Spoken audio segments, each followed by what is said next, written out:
तो दोस्तों welcome everyone to dear मित्रों। तो दोस्तों आज का हमारा टॉपिक जो है वो लिक्विडेटर अकाउंट का है। लिक्विडेटर अकाउंट के कुछ बेसिक सम हमने पहले डाल चुके थे, जिसमें हम लोग बेसिक कैलकुलेशन बताते हैं कि किस तरीके से लिक्विडेटर को सॉल्व करना है। मैं यहाँ पे कैपिटल डेफिशिएंसी का सम कर रही हूँ। कैपिटल डेफिशिएंसी हम लोग का सबसे ज़्यादा फॉर्मेट में पूछा गया हुआ क्वेश्चन है।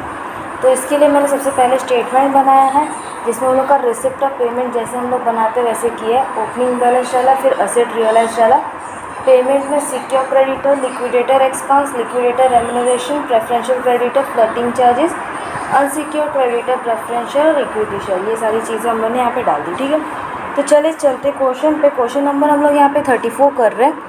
34 पे हम लोग को दिए bad luck limited went into voluntary liquidation on 31 December 2012। The balance sheet as on date was under. हम लोग का लिक्विडेटर कब जा रहा है? 31 दिसंबर को। तो ये डेट याद रखिएगा क्योंकि हम लोग को कैलकुलेशन में काम आएगा कहीं पे। फिर आगे हम लोग को दिया share capital, equity share, preference share दे दिया, फिर बाद में डिबेंचर दिया है। उसके बाद loan secured by charge on investment, sundry creditor, outstanding interest on debenture, preferential creditor, building. फिर अपोजिट साइड असेट साइड में हम लोग को दे दिया है गुडविल, नॉन करंट इन्वेस्टमेंट, फिर profit and loss account, stock, debtor, bank balance और प्रिलिमिनरी एक्सपेंस। हम लोग को फिलहाल तो डायरेक्टली एडजस्टमेंट में जाना है। एडजस्टमेंट में सबसे पहले हम लोग को बोला है considering the following information prepare liquidator finance statement of receipt and payment, जिसमें असेट रियलाइज बोला। तो सबसे पहले हम असेट रियलाइज से स्टार्ट करेंगे। असेट रियलाइज में हम लोग को दिया है बिल्डिंग, जिसकी वैल्यू थी 1 लाख। फिर नेक्स्ट हम लोग को दे दिया मशीनरी। मशीनरी की वैल्यू हम लोग की आई 70,000। फिर आया स्टॉक, स्टॉक का वैल्यू हम लोग का है 80,000। नेक्स्ट हम लोग को दिया है डेप्टर, डेप्टर का वैल्यू हम लोग का है 65,000। और इनका टोटल हम करेंगे तो कितना हो जाएगा, बाहर कर देंगे 1 लाख प्लस 70,000 प्लस 80,000 प्लस 65,000, 3,15,000 हम लोग का असेट रियलाइज्ड आया टोटल में। तो हम लोग टोटल में डाल देंगे 3,15,000। ओके, आगे में नेक्स्ट बोला है creditor of the loan have sold the investment for ₹55,000 and additional amount was return to the liquidator. Creditor loan को बेच रहा है और जो भी एडिशनल अमाउंट है वो लिक्विडेटर को रिटर्न कर रहा है। तो हम लोग यहाँ पे देखेंगे loan secured by charge on investment दिया हुआ है हम लोग को लायबिलिटी में। तो हम लोग यहाँ पे क्या कर देंगे, इन्वेस्टमेंट कर देंगे और डिफरेंस निकाल देंगे। 55,000 में हम लोग को बेच रहा है और उसकी रियल वैल्यू बैलेंस शीट में कितनी दे दी है, 40,000। तो 55,000 माइनस 40,000 किया तो हम लोग का 15,000 जो है इन्वेस्टमेंट का पैसा रिटर्न आया। ओके, नेक्स्ट हम लोग को एडजस्टमेंट दिया हुआ है आगे में। तो liquidator remuneration was fix at 2% on asset realise except bank balance excluding surplus from the secured creditor. हम लोग को असेट रियलाइज के ऊपर 2% देना है और इसमें हम लोग को क्रेडिटर्स को नहीं लेना। तो असेट रियलाइज हम लोग का कितना कर रहा है, 3,15,000। तो हम लोग उसके ऊपर 2% डाल देंगे। 2% ऑन असेट्स कर दिया। ओके, 3,15,000 का 2% निकाला तो 6,300 हमारा रेम्यूनरेशन आया। आगे में दिया है 3% on amount distributed to unsecured creditor excluding preferential. तो हम लोग को 3% अनसिक्योर्ड पे देना है, लेकिन फ़िलहाल हम लोग को अनसिक्योर्ड नहीं मिला, इसके लिए यहाँ पे हम लोगों ने इसको क्वेश्चन मार्क कर दिया। और जहाँ तक क्वेश्चन में दिए प्रेफरेंशियल क्रेडिटर को नहीं लेना, तो हमको यहाँ पे सिर्फ और सिर्फ अनसिक्योर्ड क्रेडिटर को ही लेना है। ओके, आगे में दिया डिसोल्यूशन एक्सपेंस में ₹6,600। डिसोल्यूशन एक्सपेंस को हमने डाल दिया 6,600। फिर उसके बाद बोला debenture holder were paid up on 30 जून, यानी डिबेंचर होल्डर को हम लोग को जून तक का पैसा देना है। हम लोग यहाँ पे क्या क्या डालते हैं, debenture plus outstanding plus additional. Okay, तो देख लीजिए डिबेंचर का वैल्यू कितना है आपके टेक्स्ट बुक में। डिबेंचर हम लोग का था 1 लाख और उसी के नीचे हम लोग को आउटस्टैंडिंग दिया होगा, कहीं पे मिला। आउटस्टैंडिंग इंटरेस्ट ऑन डिबेंचर हम लोग का कितना है, 5,000। ठीक है, और हम लोग को निकालना है एडिशनल। अब एडिशनल कैसे निकालेंगे, तो 1 लाख का हम लोग को कितना परसेंट बोला डिबेंचर का, 10% इंटू 6 डिवाइड बाय 12। ओके, 6 क्यों किया, क्योंकि 30 जून तक का मंथ करना है और हम लोग का दिसंबर एंड है, मतलब जन से लेके जून तक का मंथ। ओके, 1 लाख प्लस 5,000 हम लोग का डिबेंचर का पैसा हो गया 1,10,000। ये हो गया। अब हम लोग के एडजस्टमेंट सारे सॉल्व हो गए। अब हम लोग को जो लायबिलिटी बची है वो हम लोग को डालनी पड़ेगी। सबसे पहले हम लोग को दिए प्रेफरेंस शेयर। तो प्रेफरेंस शेयर में हम लोग का वैल्यू कितना है, 1 लाख। तो हम लोग यहाँ पे डाल देंगे 1 लाख। नेक्स्ट हम लोग को दिया है इक्विटी शेयर। अभी फ़िलहाल हम लोग को इक्विटी शेयर को कहीं डालना नहीं है, उसको हम लोग को बांटना है। 10% डिबेंचर हम लोग ने कर दिया। Loan secured on charge on investment हो गया। क्रेडिटर हम लोग का क्या रहता है, पूरा का पूरा अनसिक्योर्ड, तो हम लोग यहाँ पे क्रेडिटर का वैल्यू डाल देंगे 70,000। अब दोस्तों हम लोग ने यहाँ पे ऊपर में रेम्यूनरेशन को छोड़ दिया था 3% ऑन अनसिक्योर्ड पे, तो 70,000 का 3% कर दिया, 2,100 हम लोग का अनसिक्योर्ड का रेम्यूनरेशन आ गया। आगे में हम लोग को दिया है आउटस्टैंडिंग इंटरेस्ट ऑन डिबेंचर, जो हम लोग ने कर दिया। प्रेफरेंशियल क्रेडिटर है, प्रेफरेंशियल क्रेडिटर हम लोग को कितना दे दिया, 25,000। ओके, ये हो गया। अब असेट्स की हम लोग कोई चीज़ डालते नहीं है, सिर्फ एक चीज़ को छोड़ के, वो चीज़ क्या रहती है हम लोग की, बैंक बैलेंस। तो बैंक बैलेंस हम लोग का कितना है, 10,000। ओके, अब हम लोग ने यहाँ पे सारा जो एडजस्टमेंट है वो सारी चीज़ें हम लोग ने यहाँ पे कर दी है। अब हम लोग को आगे का कैलकुलेशन करना है कि डेफिशिएंसी निकालना है। तो हम लोग क्या करेंगे, सबसे पहले तो हम करेंगे सरप्लस। सरप्लस हमारे पास कितना है वो हमको देखना पड़ेगा।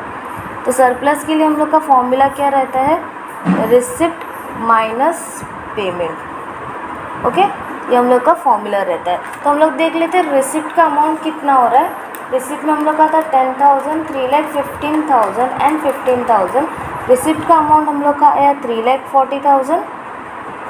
और पेमेंट फ़िलहाल हम लोग प्रेफरेंस को नहीं लेंगे, प्रेफरेंस को हम लोग ऑप्शन में रखते हैं। अगर पैसे होंगे तो हम प्रेफरेंस को लेंगे, वरना नहीं लेंगे। ओके, तो हम लोग टोटल कर देंगे 6,600, 6,300, 2,100, 25,000, 1,10,000, 70,000। प्रेफरेंस को अगर हमने छोड़ दिया तो हम लोग के पास कितना पेमेंट देना बाकी है, 2,20,000। तो क्या हमारे पास बैलेंस है कि हम लोग प्रेफरेंस को पे कर सकते हैं? डेफिनेटली बैलेंस है। तो हम क्या करेंगे, 1,00,000 को भी जोड़ देंगे। ओके, मतलब प्रेफरेंस को भी हम लोग जोड़ देंगे। हम लोग को सबसे पहले देखना पड़ता है कि हमारे पास पैसे है कि नहीं, फिर ही हम लोग प्रेफरेंस को पे करते हैं। इसके लिए उसको ऑप्शन में हम लोग को रखना पड़ता है। अब हम माइनस करेंगे 3,40,000 माइनस 3,20,000, तो हम लोग का सरप्लस कितना आ रहा है, 20,000 आ रहा है। ओके, नेक्स्ट स्टेप, ये हमारा सबसे पहला स्टेप हो गया है। सेकेंड स्टेप हम लोग निकालते हैं amount to be return. Amount to be return में हम लोग को जिस चीज़ का पैसा पे करना बाकी है उसको हम लोग को लेना पड़ता है। अब इसके अंदर हम लोग ने प्रेफरेंस को तो ले लिया, तो प्रेफरेंस को हम लोग को पे करने की ज़रूरत नहीं। तो हमारे पास क्या बचा, इक्विटी बचा है। इक्विटी का बैलेंस हम दोनों को ले लेंगे। मतलब पहला वाला इक्विटी जो है वो 1,80,000 था, जो इक्विटी ऑफ ए था, और दूसरा वाला इक्विटी हम लोग का 80,000 था। टोटल मिला के हमारा कितना हो जाएगा, 1,80,000 प्लस 80,000, 2,60,000। ये हम लोग का क्या हो गया, इतना अमाउंट हम लोग को रिटर्न करना है। ठीक है, अब थर्ड स्टेप हम लोग करेंगे कैपिटल डेफिशिएंसी निकालेंगे। कैपिटल डेफिशिएंसी का किस तरीके से हम लोग निकाल सकते हैं, हम लोग को करना है स्टेप 2 माइनस स्टेप 1। ओके, मतलब हमारे पास जो भी अमाउंट टू बी रिटर्न था उसमें से सरप्लस को हमने माइनस कर दिया। 2,60,000 माइनस 20,000। 2,60,000 में से हम 20,000 को माइनस कर देंगे तो हम लोग को कितना डेफिशिएंसी मिला है, 2,40,000। ठीक है, अब इसको हम लोग को देना है ए और बी को। तो हम लोग यहाँ पे कर देंगे डिस्ट्रीब्यूशन। ये हम लोग का लास्ट स्टेप होता है डिस्ट्रीब्यूशन का। अब डिस्ट्रीब्यूट करते हैं, सबसे पहले हमारा ए इक्विटी शेयर और बी इक्विटी शेयर। बैलेंस कितना था हम लोग का, एक का बैलेंस था 1,80,000 और दूसरे का बैलेंस था 80,000। और जो डेफिशिएंसी आया उसको हम लोग को डिस्ट्रीब्यूट करना है। अब डिस्ट्रीब्यूशन का रेशियो क्या है, तो हम लोग की जो इक्विटी शेयर्स की जो प्रपोर्शन है उनको हम लोग को डिस्ट्रीब्यूट करना पड़ेगा। मतलब 2,400 और 1,600 हम लोग को शेयर दिए थे, 0 कट गए। और हम लोग का ये कौन से टेबल में आता है, 4 4 ज़ा 16, 4 6 ज़ा 24, 2 2 ज़ा 4 और 2 3 ज़ा 6। यानी हम लोग का डिस्ट्रीब्यूशन का रेशियो क्या हो गया, 3:2।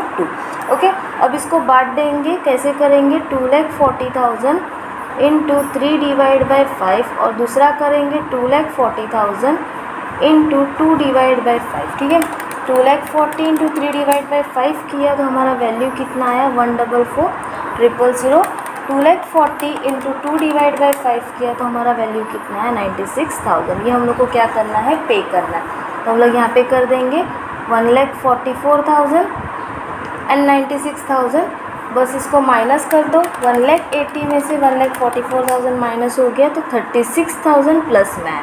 ओके, और 80,000 में से 96,000 माइनस कर दिया तो 16,000 हमारा माइनस में है। अब इसको पुटअप कैसे करेंगे, जो पॉजिटिव वाला है उसको पेमेंट में डाल दो, जो नेगेटिव वाला है उसको रिसिप्ट में डाल दो। अब इसको हम लोग पे कर देंगे टू 20 इक्विटी शेयर 16,000 और ए का हम लोग का कितना है 36,000, तो एज इक्विटी शेयर हम लोगों ने डाल दिया 36,000। बस अब इसके हम लोग को टोटल कर देना। टोटल हम लोग कर रहे 10,000, 3,15,000, 15,000 एंड 16,000। इस साइड का टोटल हम लोग का आया 3,56,000। सेम चीज़ हम लोग को पेमेंट साइड का करना है 6,600 प्लस 6,300 2,100 25,000 1,10,000 70 1,36,000 आ गया टोटल हमारा टैली। तो दोस्तों इस तरीके से हम लोग को कैपिटल डेफिशिएंसी का काम करना है। कैपिटल डेफिशिएंसी को हम लोग किस तरीके से पहचान सकते हैं कि ये सब कैपिटल डेफिशिएंसी का, तो वहाँ पे जैसे ही हम लोग को शेयर्स 1 2 या 3 ऐसे 3 फॉर्मेट में दिए होंगे, मतलब ए share, B share, C share ऐसे दिया होगा या ए और बी में दिया होगा, तो हमको पता चल जाएगा कि कैपिटल डेफिशिएंसी का सम है। ओके, अगर आपको मेरा वीडियो अच्छा लगे तो प्लीज़ अपने दोस्तों के साथ शेयर करना बिल्कुल ना भूलिएगा और डियर मित्रों को सब्सक्राइब करना ना भूलिएगा। मिलते हैं नेक्स्ट वीडियो में, तब तक के लिए बाय बाय।